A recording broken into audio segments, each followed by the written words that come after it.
Hello again, members. Welcome back for another THF conversation. I'm Catherine McMacken, Membership Manager here at the Henry Ford, and I'm delighted to share today's program with you. This weekend is the official opening of our next temporary exhibit in the museum, the Jim Henson Exhibition, Imagination Unlimited.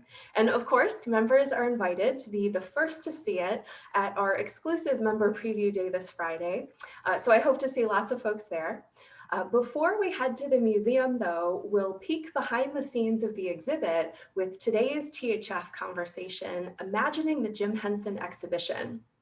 Our own curator, Donna Braden, joins us again today for a relaxed interview with special guest Barbara Miller.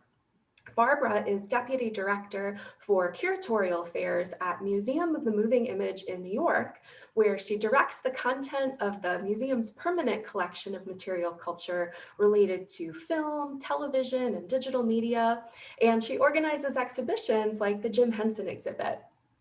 She'll be spending the next 48 hours putting the final touches on the exhibit installation here at the Henry Ford, and we're so fortunate that she can be with us today to share her perspective on creating the exhibit and how it provides insight into the life and the career of the legendary Jim Henson. So while you enjoy the program, please do submit any questions using the Q&A feature at the bottom of the screen, and we'll get to as many of those as we can at the end. And as always, to our members, thank you again for your ongoing support of the Henry Ford. We are so grateful that you continue to join us in our commitment to our mission as we activate new programming, new exhibits, and bring back those favorite experiences. So now I'll hand it over to Donna to open up the world of Jim Henson for us. Thank you, Kat. My name is Donna Braden. As Kat mentioned, I'm the Senior Curator and Curator of Public Life at the Henry Ford, and I think we're in for a big treat today. While we can all learn from and enjoy the exhibition on our own, I thought, wouldn't it be cool to actually get together and hear from the curator who created this exhibition, giving us deeper insight into how it was created, as well as some good insight on Jim Henson and his career. So today, as Kat mentioned, we're going to get a behind the scenes look at the exhibition, and Kat gave you a little introduction to Barbara Miller, who is joining us today. She is the Deputy Director of Curatorial Affairs at Museum of the Moving Image.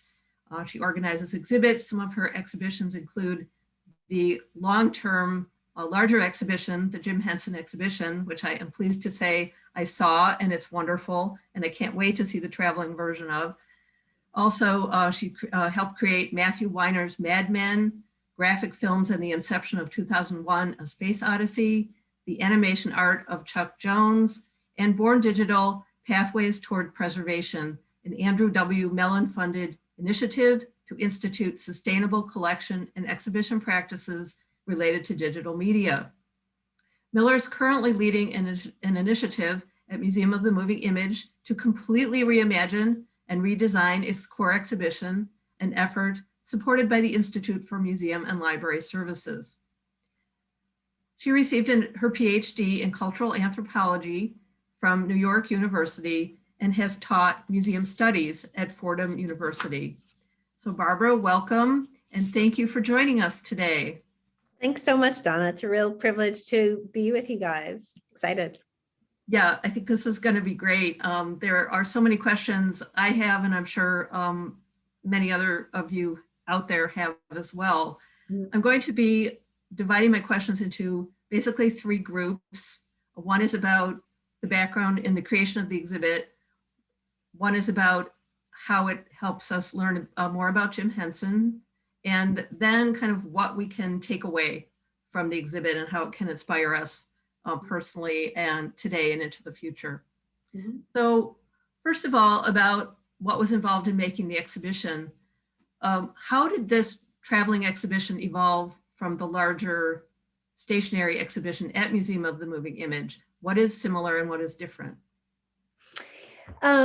That's a good place to start. And the answer to that might actually be a little bit surprising. I think the typical scenario would be to create an exhibit at, your own, venue, your own institution, and then sort of prepare a version of it to travel, or maybe it leaves your institution and it travels around. This scenario was a little bit different. We actually committed from the very beginning, when we acquired this collection in about 2014, to creating an ongoing show at MoMI and a traveling version.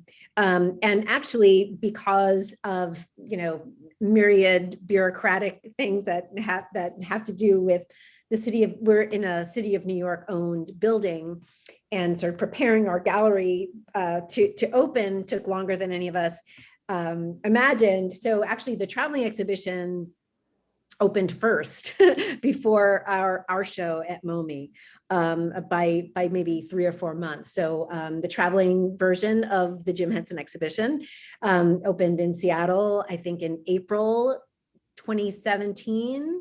And our ongoing show at MoMI opened in just a few months later in the summer. Yeah. And I'll tell you just a very little bit about sort of what's different, what's the same. One of the reasons why we felt like it was worthwhile and possible to be able to create 2 versions of the show was not because we had so many different types of stories to tell, but that we felt like the story that we wanted to tell in our home show was strong enough and sort of important enough, and in some ways definitive enough about Jim Henson and his work, that we could essentially keep the narrative intact, and that we had enough puppets that we could sort of populate those sections of the exhibition with sort of different material from our collection, making that collection as accessible to the public as possible, because that was really our mandate when the Jim Henson family graciously decided to entrust us with this collection. They didn't want it to sit in a vault someplace, occasionally seeing the light of day. They really wanted to make sure that the public was seeing this material. So what better way than to actually have something in New York as a hub, and then also have it sent out to the rest of the country. Well, why don't we continue talking about that collection a bit? How did you acquire that collection? What's the scope of it? And did you only use that collection in these exhibitions? Did you acquire other things? Did you borrow additional material? Yes, and yes. So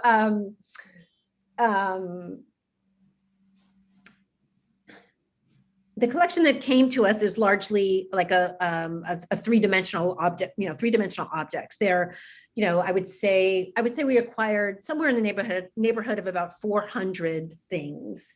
Roughly 175 of them are puppets, historic puppets.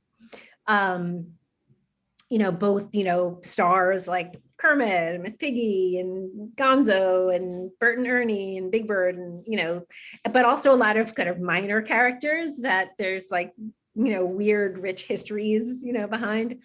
So a lot of puppets, but then also a lot of licensed merchandise, some production design material, et cetera. And we felt, at MoMI, what we really like to do is sort of unlock the process that goes on behind the scenes in creating film and television. So it's not, it kind of would not have been enough for us to tell the story just through the puppets themselves.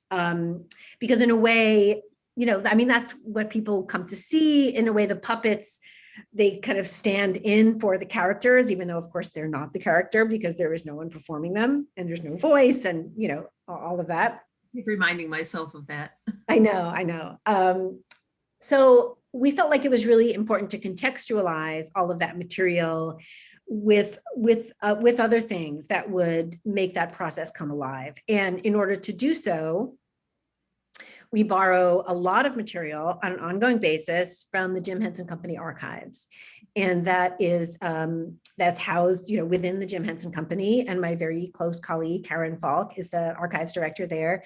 And so we work closely together in identifying the pieces at the archive that bring the puppets and other material that we have to life. So there's a very good amount of loan material, both in our show at MoMI and in the traveling show that will open on Friday for members at the Henry Ford.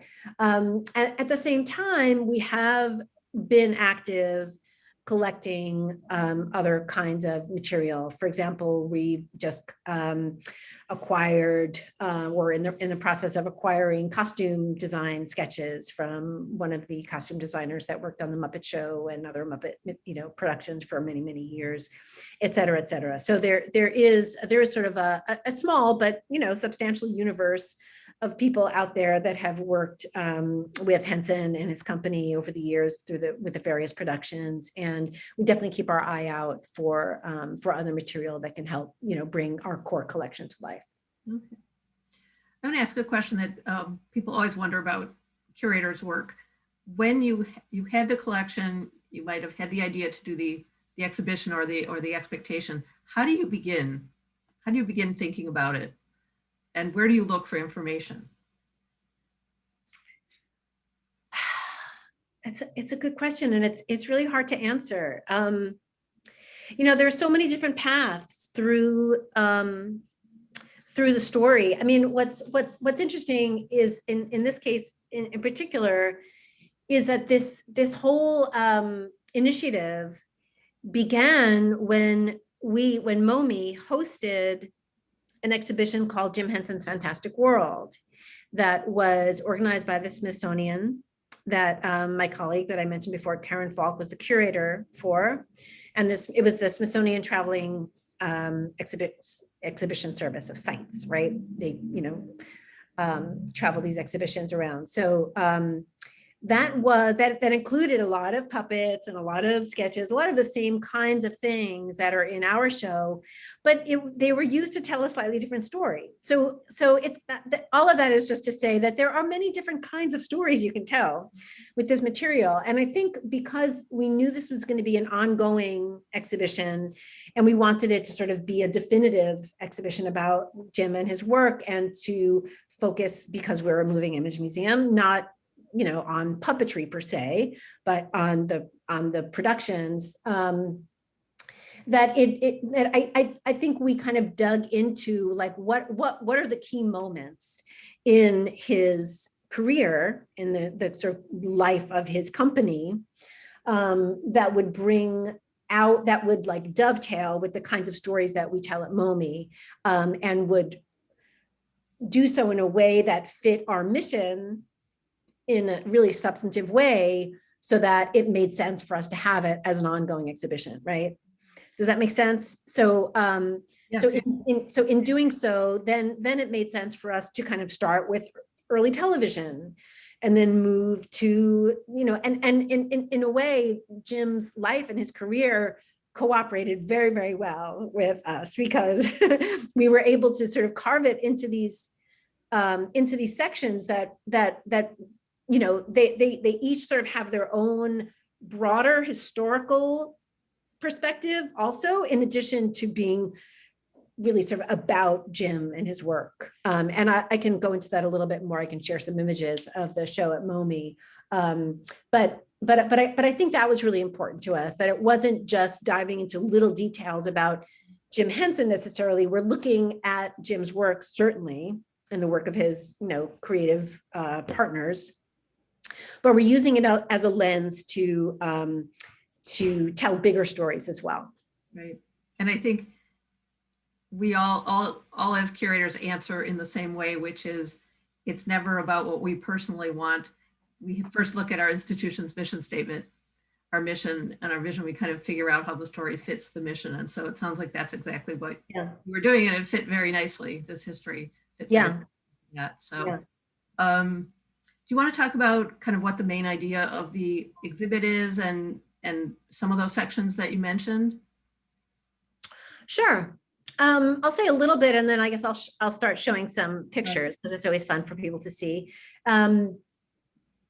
I think the big idea, I mean, there's a couple of ways to go at it. I mean, I guess in the broadest sense, a big idea is that, you know, Jim Henson was this, you know, created so many iconic characters and stories for television and film, and was this sort of, you know, restless innovator and creator. And for us, we you know, what we wanted to do in the exhibition was to, in a way, to sort of complicate people's ideas about who Jim Henson was, right? Everybody knows Ernie and Bert, maybe, right? Or Big Bird, or Elmo, or Miss Piggy and Kermit and the Fraggles. But, you know, Henson also, and I think would have defined himself primarily as a visual storyteller, and was an experimental filmmaker, kind of almost exclusively for a number of years in the 1960s. So we wanted to present a picture of Jim Henson in a much wider frame. And I think that we felt that by doing so, by presenting that wider frame, then you get a kind of a different sense of what the things that are familiar to you makes you kind of rethink those familiar things when you're kind of putting them in a context of a career that is more varied than you might have imagined previously. Yeah, that makes sense. Yep. You want to show us some pictures? Sure. Let's see. Okay, so what I'm showing you is, they're not pictures from the Henry Ford installation, because I don't have those pictures of the Henry Ford installation. But I'm going to show you some pictures from our show at MoMI. And like I mentioned before, the narrative is really very much the same as what you'll see when you come to visit this exhibition at the Henry Ford. So the story is essentially the same. The puppets are not, because we really didn't get doubles of anything.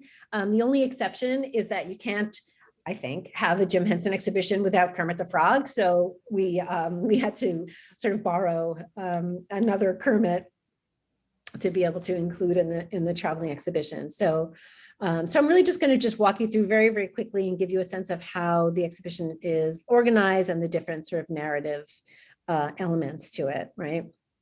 So we start off here, as we do in the show that you will see, with a very, very small amount of biographical information. This is a show, this is an exhibition about the work of Jim Henson and the people that he collaborated with, the puppeteers, the designers, the builders, the writers, the musicians, the artists, all of the people that brought these stories and characters to life.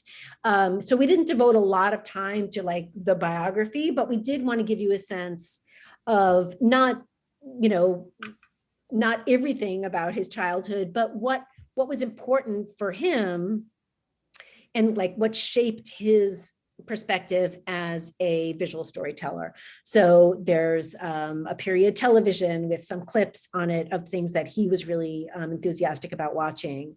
There are, books that he took out of his high school library because he essentially got his start by answering an ad in a local newspaper for that was put by a small, affiliate local television station that had openings for young puppeteers. And he had never puppeteered anything in his life, but wanted to be on television, be a part of television. So basically learned how to puppeteer by, if you can see my cursor, taking these books out of his high school library and learning how to do so. So we, right now we're in a section that's called Early Works, that is looking at his work with his work partner and soon to be life partner, Jane Neville and Jane Henson. And they formed their company in the mid 1950s. They started a few minute, sometimes twice daily live show called Sam and Friends. They were on the air in 1955. and started Muppets Inc. A few years later, and they were partners in that company, and then got married and had a family. So we kind of put this experience up front. And what I don't have a picture of in this presentation is an interactive experience that you'll see at the Henry Ford, where you have a chance to put on, a puppet and sort of, get a sense of what it feels like to puppeteer for the screen, because that was really one of the key things that Jim and Jane contributed to, early television, right? There were a lot of puppets on early TV, but by and large, they were adapted from stage shows. So they were, puppets with rigid faces and a proscenium, and they're sort of one of their great contributions early on was to use the television screen as a proscenium, and then to create characters with malleable faces capable of really subtle expressions that were sort of ready for their close-up, if you will, right? And then we move on to an area where we look at their work for sort of industrial films and television commercials. So their 5-minute show, Sam and Friends, was very, very successful and caught the attention of people around the country. And they were soon sort of besieged with requests to make television commercials and to create short films for companies. So you see here, Ralph, we have a section at MOMI kind of devoted to Ralph. And Ralph was created for a television commercial and then was used heavily in short films for IBM. So, before he was the piano player on the Muppet Show, he kind of came to life in these other ways, for these other reasons. And that, their work for corporate clients, essentially, and commercials and industrials, really enabled their very, very small company. I think they were 3 or 4 people really until the mid to late 1960s. To have the income and to be able to then experiment and make pilots and think through the kind of more experimental things that they wanted to do. But another thing just about the commercials, and you'll see them when you visit the exhibition, there's clips of them, and there's some puppets from some other puppets that were made for the commercials, that, it wasn't the kind of thing like, well, we do these commercials, but our real work is this other thing. They're all of a piece. They're all sort of reflect the same kind of comic sensibility, the sort of spirit that inhabits the Muppets, as you will see them on the Muppet Show, the same kind of zaniness and the same integrity, really, to the characters is on view, whether you're, watching a 10-second commercial or you're watching an industrial film. The inventiveness and the character development is the same. So there's also a section in the exhibition called Experiments that looks at Jim's work in the mid 1960s, where he was sort of moving away really from puppets and more committed to exploring experimental film. So he made a film in 1965 called Timepiece. It was his first film, and because it's Jim Henson and the sort of golden touch, it was very successful, nominated for an Academy Award, and really for him sort of launched this kind of, made him really sort of emphasize that commitment to wanting to do experimental projects and films. And you can see here this installation of a piece that was part of an initiative called Cyclia. It was kind of a multimedia nightclub that he wanted to build with, projections surrounding all of the walls and dancers coming up on elevated platforms and all of these crazy things, something that did not wind up getting actually realized. Maybe if it had, been proposed 15 or 20 years later, it would have been something that would have been made, but again, very much ahead of his time. So, we really wanted to give visitors a sense of of this aspect of Jim's work. And this is in some ways a small section, but we feel really, really pivotal to giving people a wider understanding of who Jim was as an artist. And then we moved to Sesame Street, and in terms of the chronology of their development, like I just said, there was a sense of, well, puppets are great, but in the United States, as opposed to Europe or Asia or elsewhere, puppets were, and to some degree still are, associated with children's entertainment, and it's very different in other parts of the world, but it was really important for Jim Henson. He did not want to be a children's entertainer. He didn't, that wasn't what he was interested in. He didn't want to be pigeonholed in that way. It's not how he saw himself. He felt like that was very, very limiting. And as I mentioned, had, kind of started to not leave the puppets behind, but embrace a more sort of filmmaker role. And then Sesame Street came calling. And I think he initially resisted being part of it for the reasons I just explained, but was really convinced by the vision that Joan Gans Cooney and her colleagues had in what the show could really mean. And in a way, of course, it is absolutely for children, Sesame Street, but it was in itself, it was so innovative and so experimental and so different than anything that had come before, that I think that is the thing that made Jim say, okay, well, this children's entertainment thing, that's really not my thing, but this is something special. This is something different. And he was involved sort of from the very, very beginning. And of course, the puppets became an absolutely integral part of what Sesame Street was and is. So this is an installation shot of the Sesame Street section at MoMI, and you'll see different characters in at the Henry Ford. Count Von Count and Grover and Ernie and Bert. It's just really, I have to say, very exciting to me as a curator, and also just as a collections person, just to have all of this material out there for people to see, because they're so beloved. I mean, you can learn a lot, and there's a lot of context and all of that, but there's something like undeniably, unabashedly magical about seeing these puppets up close. So it's great. So this is an image of our second interactive experience. Like I mentioned, the first one is allowing visitors to be able to try their hand at puppeteering for the screen. And for the Sesame Street section, we wanted to give people a sense of what it was like to kind of design a puppet, right? This is so much fun. It is. And, I think it really is fun, that sort of hands-on element of putting eyes and a nose and wigs and sort of using a puppet form as a blank slate to create a character.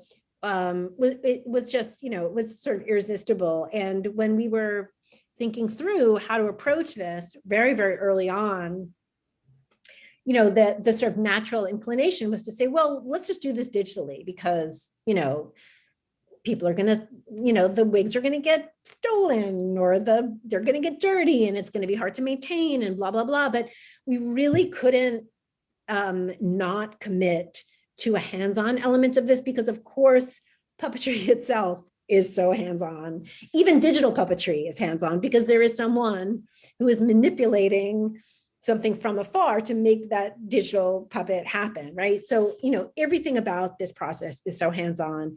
And this installation here, the sort of, the Design Anything Muppet for Sesame Street is just a tiny, tiny little taste of what happens in the Jim Henson Creature Shop, where they make the puppets and they design the characters.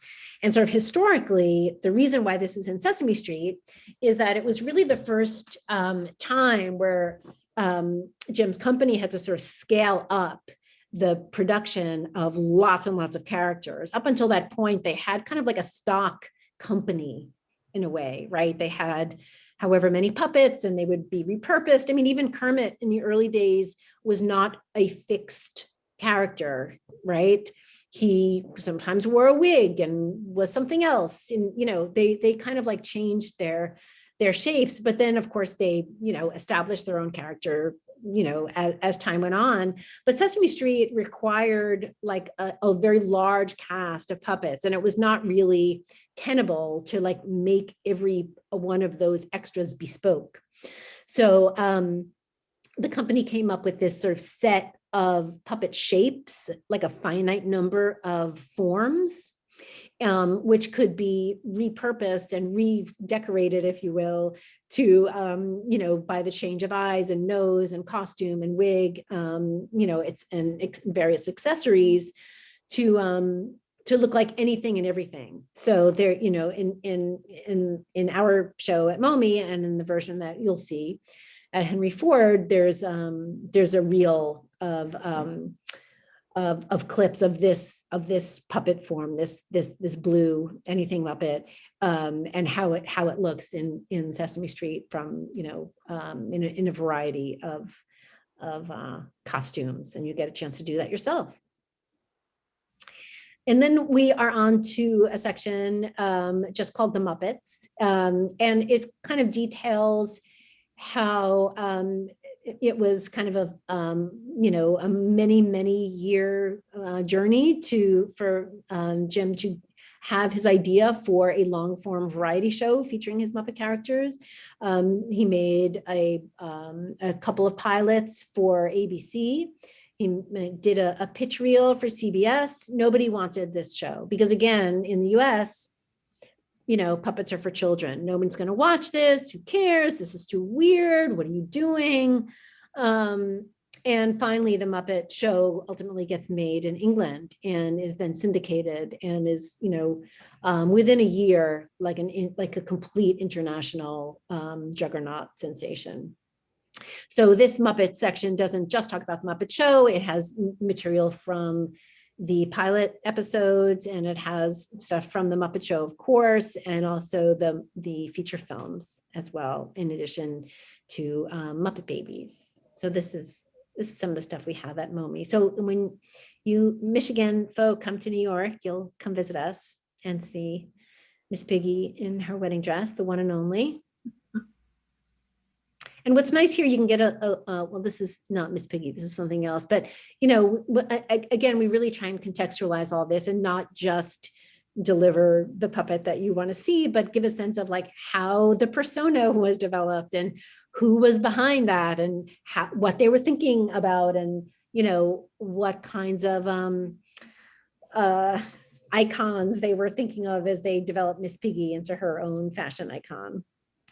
And then we get to a section we call Immersive World, where, what I think what's clear and what's really, really nice in the way the exhibition is constructed is it kind of goes from very, very small, right? That 5-minute show for this local NBC affiliate to a broader and broader and broader canvas in a way, right? So it's one quick show, it's various little skits, and on to Sesame Street and then the Muppet Show and the Muppet movies, which were yet a bigger canvas, right? The Muppets go to the big screen, and then what the Immersive Worlds section does is it looks at 3 productions: Fraggle, Fraggle Rock, Labyrinth, and Dark Crystal, and those are all instances where Henson created these like fully integrated imaginary worlds, right? There were, wholly sort of like dreamed up, so that, it just like, the imagination was the only limitation in creating these universes. So you'll see at Henry Ford, you'll see some Fraggles, not these Fraggles, but other ones.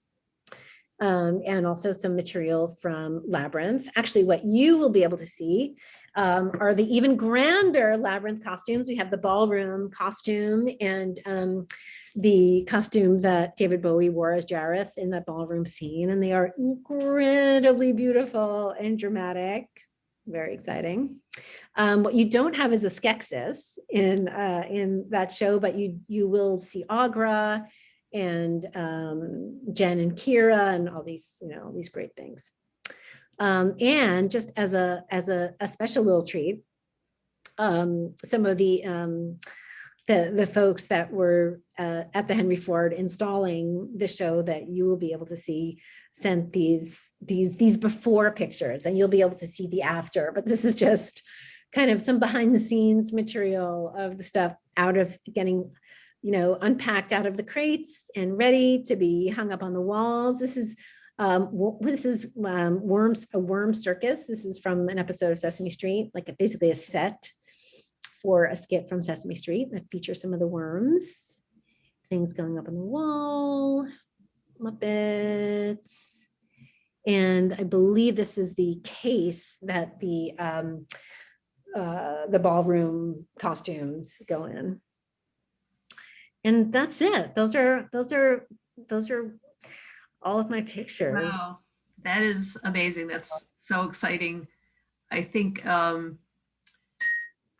you were saying how it started, the sections of the exhibit kind of start with smallish productions and get bigger and bigger. I think that's also reflective of his thinking and his work as well. Is that correct?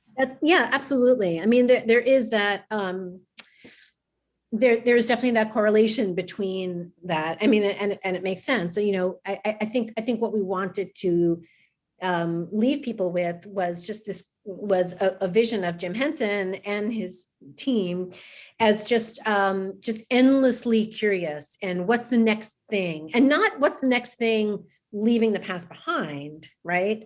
I mean, what is really, really remarkable, and I think the unique thing that makes these characters and stories stand the test of time in a way that is kind of peerless, is that they maintain their integrity, which is a funny thing to say about Kermit the Frog, right? He maintained his integrity, but that certainly during Jim's lifetime, and let's say after. I mean, you can like or not like what Disney has done with the Muppets in recent years, but for decades and decades and decades, those characters really, you knew them. Yeah. If they sat down at lunch with you, you would know what to talk about with them because they were real. Yep. So even as Jim was looking for bigger canvases and exploring other tools to tell stories with, there was a deep commitment and care for the material that they had created, and there was sort of like a real stewardship of that. That I think you see the outcome in that those characters are still so real to so many people. Yeah. Yes, I was going to say that it's amazing to think how really quite a while ago the Muppet Show was out, and some of the plots and some of the stories from the Muppet Shows are a little bit dated, but the characters themselves seem timeless, timeless, and that's a testament to the thinking that went into them. Yeah, the only dated thing are the guest hosts. The guest hosts, I know, and they did the clothing and But yeah, the main Muppet characters are so timeless and so real, as you say. Well, you've given us a lot of information about Jim Henson as you walked through the exhibit, and in fact answered a number of questions I was going to ask, so I won't re-ask them. But let me just ask you a few additional questions about what we can learn about Jim Henson from the exhibit. You mentioned this a little bit, but can you talk about how the subtitle Imagination Unlimited is kind of reflective of Jim Henson and his work and what people will find in the exhibit? Yeah, I think just that constant movement, I think it's possible to be successful and then to kind of stay with the thing that you're successful at, and that's great, right? But that was never what was sort of behind. That was never the operating principle for Jim. So I think in a way, Imagination Unlimited kind of sums up what we the story that we're trying to tell. It's like, it is like there was sort of no limit to the kinds of stories or ways the stories could be told, because if the technology wasn't there, they invented it. If there needed to be a particular kind of character serving a particular kind of role, then they made it. That the canvas just got bigger and bigger, and a world with people, a world with only puppets. It was really kind of like the imagination was the only thing limiting what they were able to do. And I think in a sense, and this might be anticipating another one of your questions. I mean, what we try and do at MOMI, and to some degree this is baked into the exhibition itself, but we do it through public programs, et cetera, is to kind of use the exhibit as a jumping off point to for education programs that just encourage creativity in general, and also the power of what it means when you work together as a team. Because and this is a really, really key thing, and you'll see this if you come see the exhibition, that he did not do this alone, right? I mean, his name is in the exhibition, and he is very much the catalyst for all of this and the center. But one of his major talents was to find great people and to let them do what they do best. And we were very much committed in putting this together to highlight the different contributions that everyone that worked with him made. And so just that sense of teamwork and creative collaboration, we wanted to make that very, very explicit and encourage people to do the same in their creative practices. Yeah, excellent. That was going to be my next question about the collaborative nature of his work, which I'm not sure people realize all that much. You hear his name, you see the characters, you don't see all of the people behind all of the products. Yeah. So is there anything else that you want to mention that the exhibition helps give us insight into his character or personality?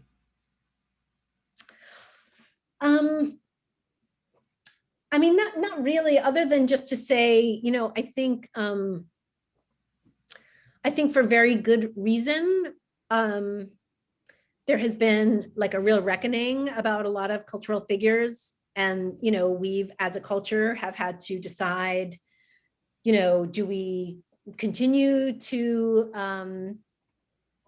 revere someone's work if we know that their sort of private beliefs were deeply problematic, et cetera. I think in the case of Jim Henson, there's this kind of not a lot there in the closet, Right. It was that there was like such a almost like a naive, and I don't mean naive in a bad way, but just like an earnest sense of wanting to do good in the world, that we just feel really sort of proud to sort of be behind. Yeah, I agree that there's a lot of more revealing of famous people and what was their sort of philosophies, and some of them are being a little more questioned now, but Jim was pretty what you see is basically what you got. Right, and he was open to all different kinds of people, and wanted to help the world pretty well, so that's pretty grounded. And I guess that would be kind of my last question, as you've already talked around this, is how can his work and his personality and the exhibition kind of inspire people in their own lives? Well, look, I mean, I think the reason why it's so perfect that you're hosting it at the Henry Ford is that innovation is the word, if you had to pick 5 words that were related to Jim Henson, even if you have 3 words, that is the word for him, he was always innovating. That was his thing, looking at something and finding a different angle on it, or inventing a solution to something that seemed like an obstacle. I think that is a really inspiring, it's a really inspiring case study in a sense to look at, for someone who was so innovative in so many different areas and would have continued to be so if he, hadn't died so young at 53, was really starting to open up worlds of digital puppetry and all of that, which his company is continuing. But yes, innovation is the key. Yeah. Thank you. Yeah. And just finally, is there anything else you'd like to add? And then we'll open it up to questions. No, I'm eager to hear questions from your members. Okay, well, thank you so much, Barbara. Why don't we have some questions? Kat, are you going to do that part? Yes, indeed. That was really wonderful, by the way. It's just way more than I even imagined, seeing what's coming up when we walk through the exhibition and all of your insight on that. So thank you so much. Oh, you're so welcome. It's a real pleasure. It's fun. Absolutely. The exhibit, it looks so fantastic, and it was so interesting to learn about all the kind of thoughtful preparation, some of those unique challenges that went into it and that become part of creating an exhibit experience like that. So questions are coming in all over the place. I've got a couple that we can start with. Okay. For the first, we'll do, how did Jim Henson come up with the idea of a Muppet rather than calling them puppets? And does it mean something different? So I think the short answer is not really. I think for Jim tells a story that people would ask him, like, why are they called Muppets? And he would say for a long time, oh, it's a combination of marionette and puppet. And that's how he came up with the word Muppet. But then he actually admitted that he just sort of made that up, that he just liked the sound of Muppet and just went with it. And it was really a term that he coined at the very, very beginning of the emergence of these characters in the mid 1950s. And I would, there's a little historical note here, which is fun, in that the puppeteers, like I mentioned at the beginning, who were doing stage shows and they had like a company of puppets, the puppet companies had names, right? So like Kukla, Fran and Ollie were, it was the Kuklapolitans, right? These puppet companies had names. So Jim was not the first sort of puppet master to name his creations. It was very much of a part of what what that practice would be, but it obviously became sort of the most famous. Excellent. Yeah. And it's a very long. long. No. It's fun to have that kind of note of history behind the whole group, the whole company. Yeah. Next, then, Rob asks, he says, Saturday Night Live featured monster Muppets and adult skits in its early years. Do you have any more that you can share about that? Yes, we have those puppets. It's so amazing. One of them is in our show at MoMI, and the others, we have not really exhibited them yet, and we're very excited to do that in the coming year, whatever. Yeah, so Jim was his agent was the agent working with the folks at Saturday Night Live when it was launched. And because Jim was very, very eager, as I already noted, to kind of like shed this idea of like children's performer, it seemed like a match made in heaven, right? Like slightly off color, weird puppets on this off color New York late night show, skit oriented, right? It was very much like kind of in some ways like a Muppet Show kind of structure, but the Muppet Show had not come out yet, right? It was still something he was trying to get off the ground, but that was came from this sort of variety show background. So a million things made sense about why there was this skit called The Land of Gorch on the first season of Saturday Night Live. Totally didn't work. Like just was not, just was not the right thing. I mean, it's amazing to watch it and it's great, but you can watch it and love it and think it's great and also know that it was not the right fit for Saturday Night Live. Yeah. That sounds extremely entertaining either way, though. But you can, I mean, you can, I think they're viewable on the internet, or you can buy a whatever, collection of DVDs or something. So it was just the first season, and the characters are sort of hilarious, and they're sort of more adult focused. But it's really, really interesting, and it really does, just as much as his experimental films from the mid '60s does kind of reveal that non-children focused part of Jim's sensibility in his work. Well, I know what I'll be searching YouTube later for. Moving on, though. Shane asks, what artifact on the traveling exhibit do you feel represents Jim Henson the most?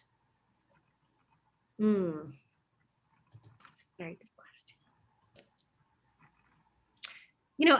I mean, the sort of obvious answer in a way is just to say Kermit, because Kermit was such an extension of Jim, literally an extension of his hand. I mean, if you go like this with your hand, you basically are seeing Kermit's face in a sense, because there was no structure in it.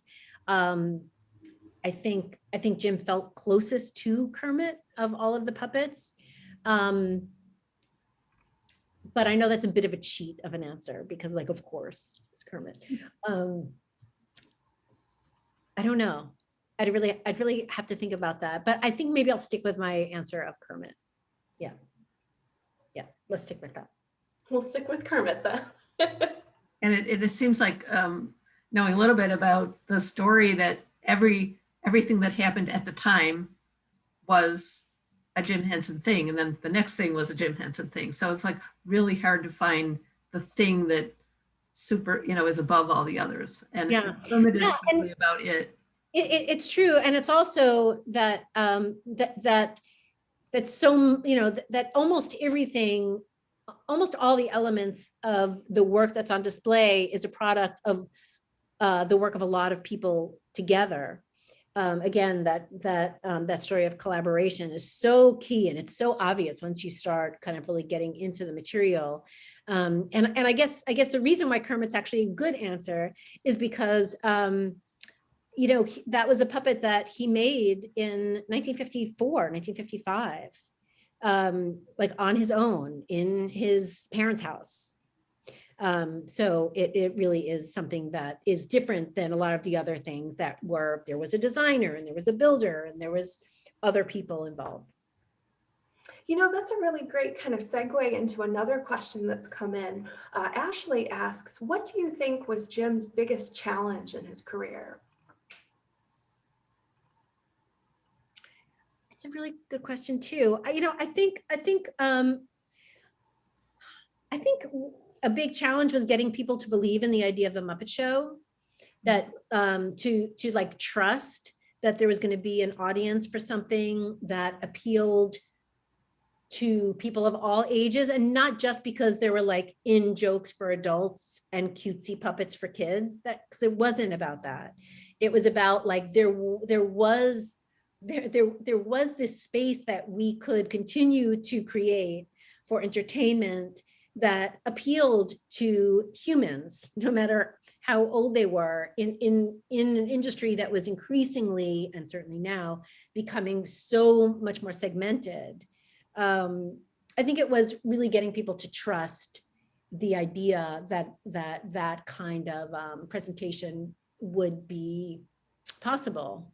And I think kind of once that happened, really through that back door of getting the Muppet Show produced in England, once he demonstrated that, then people did trust him. But there were a lot of things that they wanted to do that still didn't get made, because even if you're Jim Henson, you still need buy-ins from networks and whoever else. But I think really getting people to believe in the idea of the Muppet Show was a 15-year process for him. Wow, 15, that is a long time, and he was so right. They ended up being so universal and so lasting as characters. Yeah, I mean, universal is really it. I mean, not just, in a very, very literal sense. Japan, Australia, Canada, Poland, you know, England, obviously the US, Mexico, everywhere. I mean, we know about the Sesame Street co-productions, right? They're tailored for each, and that makes perfect sense. And there's a whole other narrative about Sesame Street, which, you know, but the Muppet Show was, it was just, that was it. And it was, you know, and it was popular, like literally across the world. Yeah. And that's a major contrast between, you know, the body of work that we know through the Muppets and Sesame Street, and a few other questions have come in about the Labyrinth and the Dark Crystal. So can you talk a little bit more about some of that area of his work, how it's so different and where some of that inspiration came from? Yeah, I mean, I think for Jim, it was really, really satisfying. He had sort of taken the Muppet franchise and moved the Muppets to the big screen, and they were very successful movies. They made, you know, whoever needed to make money, they were able to make money. So he had that ability then, and that trust that he could create films that people would want to go to. And I think he was sort of ready for the next challenge, right? He had brought the Muppets out of the studio into the streets of New York and elsewhere, and wanted to sort of create these more fantastical worlds, and collaborate with new people and tell different kinds of stories. And I think that in the 1980s, which was, you know, the last decade of his life, unfortunately, he was really able to realize that, with the Dark Crystal being, you know, completely humanless, fully puppetized imaginary world, and then with Labyrinth being this sort of fantastical space. They are so different, though. Yeah. And the scale of the productions was enormous too. So it wasn't just like they were bigger sets, but there was so much fabrication. I mean, you know, the puppets themselves were made of really different kinds of material. So it was like scaled up in every conceivable sense. And like you said, he never seemed to be happy with the status quo. Once he felt like he had accomplished something, he was on to the next thing that he wanted to be doing. And he was trying some really different things at that point. Yeah, exactly. And so within that whole body of work then, you know, the kind of masterpiece with these huge blown out productions, but also the classics like the Muppets and Sesame Street, for both of you ladies, we'll maybe end on this question. What is your favorite Henson character, and why do you choose that character? Donna, I'll let you go first. I think Kermit is probably the only one that can actually bring tears to my eyes. But I really enjoy Statler and Waldorf. Being, I think, at the other side of my career from some people and having a lot of life experience, I kind of enjoy Statler and Waldorf, and I kind of enjoy Sam Eagle, because they're all about, you people are nuts. What's wrong? Kind of watching the movie from the outside and accepting the fact that there's a lot of chaos and kind of calling it what it is. So I appreciate those characters, I would say. Yeah. Well, I have a funny answer to that question. I mean, it might be a little bit different now for me, but when I was a teenager, I loved Zoot. Like Zoot from The Muppet Show, from Electric Mayhem, I just thought was the coolest. And I loved watching the band, and he was definitely the coolest guy in the band. And yeah, I was like a really big Zoot fan. And then to be able to like grow up, if I'm grown up, and sort of meet the people behind the scenes, and Dave Goelz, who we know as the great Gonzo, but also you know, designed and built the Zoot puppet and performed it. It was like a massive dream come true. So I am still a big Zoot fan, but I have love for so many others. Really so many others. I mean, once you start reading about them, getting to know their personalities, reading what's behind them and the creation of them and who performs them, you just kind of fall in love with all of them. I mean, you have a special place in your heart for each of them. Yeah. This was definitely not a painful exhibition to work on. This was very, very, very fun. It's still fun. I'm glad to hear it. And well, you know, I think that's the last question we'll have time for today. So So thank you again to Donna and of course to Barbara and to everyone joining us for the member program today. Of course, you know, we love to share our passion for history and for the Henry Ford with our members. And we're so grateful that you continue to connect with us here in our virtual programs. So if you enjoyed learning about the exhibit in today's virtual program, I hope to see you at the exclusive member preview on Friday in the museum. Your free member reservations are available, so head over to thf.org to make sure to reserve your space to join us in the exhibit for the preview day.